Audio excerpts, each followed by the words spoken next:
few words on frustration management, detachment, and de-ambition within your movement practice. In order for us to construct a movement practice for you, it is necessary to have particular goals. Of course, you yourself have certain goals, whether that's a skill that you want to achieve, whether it's a way you want to feel when you move, whether it's injuries that you want to rehabilitate. And we need these goals in order to structure the way that we go about our practice.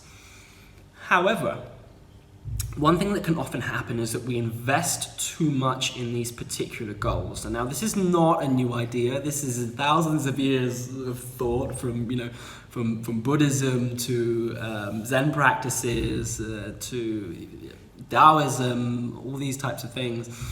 However, in many cases, what I see is people unable to actually apply this in their practice. And why? Because in many cases, people overlook the fact that it is also practice.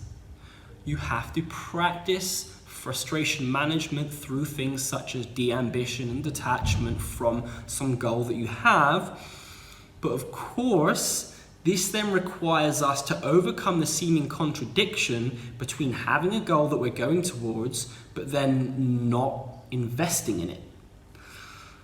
So, what this means is that we need to be able to view our goals and our ambitions as directions, with the full knowledge that this direction might change. Because ultimately, if we do really respect movement as a subject and as a principle that underlies, from my perspective, every single thing that we experience, if we understand movement as a principle of change, it is also understanding that the goals that we have right now are not the goals that we will have further down the line. This can also be very, very difficult, for example, if you have been, hell-bent on achieving a particular goal, whether that goal be something like a 60-second handstand, and as you start to practice, you get to a certain point where you don't really want to, you feel kind of done with the handstand, you want to explore something else, but you keep going just because, me that time ago wanted that. Now, this is also something that you have to manage, because in some cases, this is just a time where you need to push through and pull together all your other resources, psychological resources or your emotional resources you have to keep you pushing through. But sometimes it really is time to let something go. How do you know when it's time to let something go and to change? This is something you can only know yourself through reflection, through self-meditation on the idea, and thinking ultimately what you actually want for your movement practice, again with the understanding that this will change over time. This is the subject we are dealing with. We are dealing with movement, and one of the things we must be able to do is to accept movement into our life, even to embrace that movement, and to understand that change is always going to be one of the fundamental conditions of that perspective. And everything, our physical practice, our life experiences will be contingent. They will be short, unpredictable, they will change all the time. And ultimately, this is what I try to facilitate and culture within you from your physical practice. This is why, if you've been working with me for some time, you will see that we do not work on a physical practice that is so phasically based that we go through this phase and that phase leads to the strength phase, and the strength phase leads to the hypertrophy phase, and after hypertrophy I go to condition, all these different types of things. We work with the idea that your experience is continually changing and you need to be constantly stimulated in different ways in order for you to grow outward, as opposed to a linear development. We do also look at linear development in certain cases.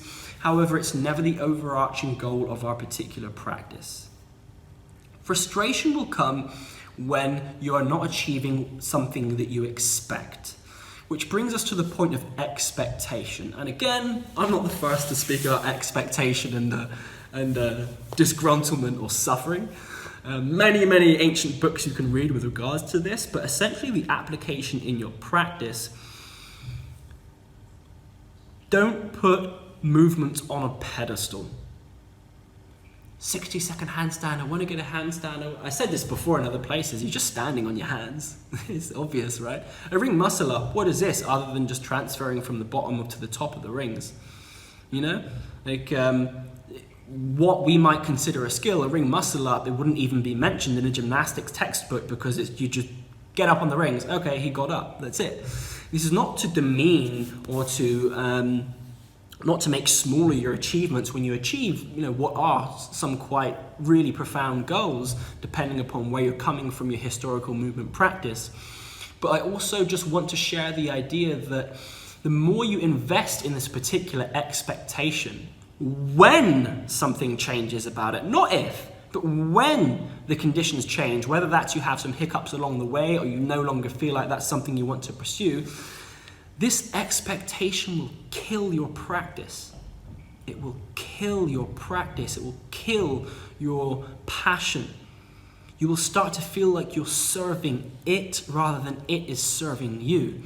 And again, when you meet this point, not if, but when you meet this point, it will take you to reflect on what you have been doing. It will take you to actively try to detach from that and then to put it into action. And what does that mean? Well, it means, for example, sometimes people come to me and they say, okay, my shoulder's starting to feel a bit weird, blah, blah, blah. And I say, okay, take a week off all upper body strength related work. At least take a week, invest in other things. What's the first thing I get in return? Oh, but what about my progress? I don't give a shit about your progress. I'm not here to help you progress. I'm here to help you grow. There's a difference between progression and growth.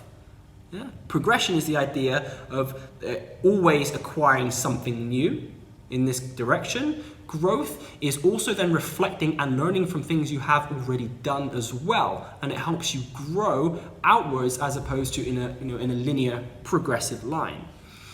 So I want to culture in you that this shit isn't that important. It's something that you choose to do, but at the same time, it's deathly important. Because if you do not serve the fiction, if you do not serve what you've created, if you do not practice, what is there? It becomes nihilistic. It becomes like, it's just there's no point anyway because I'm just going to, I don't know, he said to me that I should de-ambition and, the side effect, I'm going to get it anyway. So, yeah, but this is the constant psychological and physiological in terms of the action you do, battle. It's not a battle in that particular way. It's more of a constant dialogue through your entire being that is happening that results in continued learning and experience taken, positive or negative, is only taken at the face of what happens, not that I absorb it, that's negative. Oh no, that wasn't such a great experience, but what did it do? It added and it built everything inside me that I'm building outwards. Frustration management and things like detachment are something that I ask you to practice in some quite isolated tasks that are originally given to you in the form of things like balancing a ball on your head, balancing balls on the hands and the feet or sticks, and doing certain tasks. And the reason for this is because this will challenge you straight on.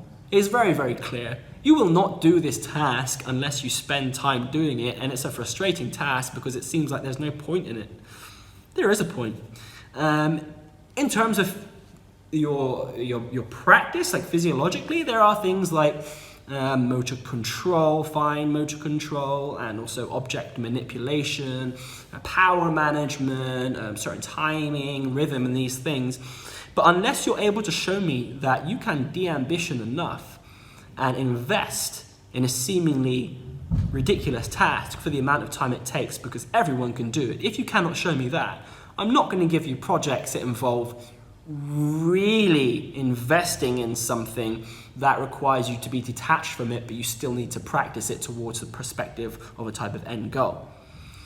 So these larger practices, in fact, very few of my students receive because not everyone has the patience or can see the value in incorporating what seems like ridiculously small tasks into their practice. Well, I would say to the contrary, they're some of the most important things in your practice, because those are the things that unlock doors that go into things that are beyond simply working on stuff like strength, mobility, balance, and things like this. So, de-ambition detachment, expectation, frustration management. They're all very, very closely related, and you should expect to encounter them in your practice. And when you do, try to avoid the initial urges to do things such as blame your practice and ultimately me, what you're practicing, because here's the fact. Star Wars, Episode 5, Luke goes to Dagobah and he meets Yoda. They're practicing Jedi stuff. And there's a cave. Luke hears the cave calling to him. He turns to Yoda and he says, Yoda, what's in the cave? And Yoda says to him, only what you take with you. Only what you take with you. I've said it many times. It's a practice on a piece of paper. Nothing more. You experience only what you take with you. What do you take with you? This is your personal investigation. Practice well.